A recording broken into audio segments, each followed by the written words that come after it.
കഴിഞ്ഞ ദിവസം ഒരു അലോപ്പതി ഡോക്ടറുടെ ഒരു ഇൻ്റർവ്യൂ വളരെ കൗതുകരമായിട്ട് തോന്നി. അദ്ദേഹം അതിൽ പറയുന്നത്, ഒരു പേഷ്യൻ്റ് ഒരു ഡോക്ടറെ കാണുന്ന സമയത്ത് അദ്ദേഹത്തിൻ്റെ അസുഖം ഒരു 50% സെൽഫ് ഹീലിംഗ് കപ്പാസിറ്റി തന്നെ മരുന്നില്ലാതെ തന്നെ മാറാൻ സാധ്യതയുള്ളതായിരിക്കും. 40-50%, അല്ലെങ്കിൽ പ്ലാസിബോ ഇഫക്റ്റ് കാരണം മാറാൻ സാധ്യതയുള്ളതായിരിക്കും.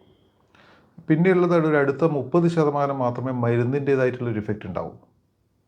അതായത് ബാക്കിയുള്ളൊരു 20% അല്ലെങ്കിൽ ചിലപ്പോൾ ഒരു 10% രോഗം മാറാൻ സാധ്യതയില്ലാത്ത കേസുകളായിരിക്കും, മരുന്ന് ഫലിക്കാത്ത കേസുകളും ഉണ്ടാകും എന്നാണ് അദ്ദേഹം പറഞ്ഞത്.